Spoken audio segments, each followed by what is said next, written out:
I think there are good grounds for changing the nature of the political system pretty radically. I'm in a system of organization of production, let's say, just keeping to that, which is geared towards profit maximization, not use, is inherently destructive. A system of institutional organization in which the basic functioning institutions are totalitarian, like a business, top-down control, you fit somewhere in it, take orders from above, give them below, at the bottom you rent yourself. That's inherently, I think, humanly and socially destructive. So there's plenty of changes that could be made, and we can think about them. And in fact, you can try to build within the existing society pieces of what might be a more democratic and humane future society. It's even being done. But you can't change the political system radically unless the great mass of the population comes to a recognition that we're in a situation where the changes that have to be made can't be made and will be resisted within the current system. And we're nowhere near that. So I don't think the question arises as a practical question. It does arise as a question to have in mind in choosing tactics and strategies. I think any of us could sit down at a coffee shop and think of much better ways to run the world, better institutions, more democratic ones, more just ones, and so on. But thinking of that doesn't really help. You have to get the great mass of the population to be committed to creating them.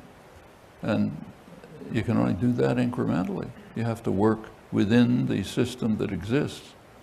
You can do a lot of things within it. You can have a vision of the future which people can take as a guideline for further action, and maybe leading, and as I mentioned before, you can construct institutions of a future society within this one, like cooperatives, for example, like worker-owned enterprises. If they would extend, they would change the society enormously. And those are things that arise constantly if you're willing to grasp the opportunity. So take, say, the 2008 crash.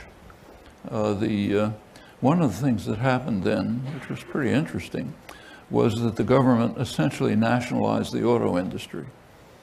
Basically just bailed it out. It was going to disappear. So the government, meaning the taxpayer, bought out the auto industry.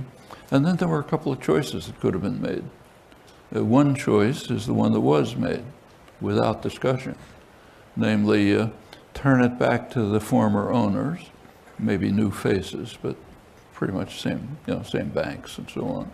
So essentially turn it back to the former owners and have it go on doing exactly what it was doing, producing cars. There was another possibility. Turn it over to the workforce, let them run it democratically, and have it produce what the society needs, which is not more cars, but rational mass transportation. That was another possibility. But in order for it to be implemented, you had to have mass popular support for it. There was essentially none, so it didn't happen. And things like that happen even right locally in this neighborhood. So a couple of years ago, there was a small plant in Taunton, Mass, suburb of Boston, which was quite successful, a plant making sophisticated parts for aircraft. It wasn't making enough profit for the multinational who owned it to keep it going, so they decided to put it out of business. The union, Progressive Union, UE, offered to buy the plant and have it run by the workforce, which probably would have been profitable for the multinational, but for class reasons, they don't like that kind of thing. If there had been popular support, they could have won. There wasn't any, so they didn't win. Things like that are happening all the time. These could lead to major changes in the society. Are they incremental? In a sense, but their long-term consequences could be very great. And that's true of all kinds of things.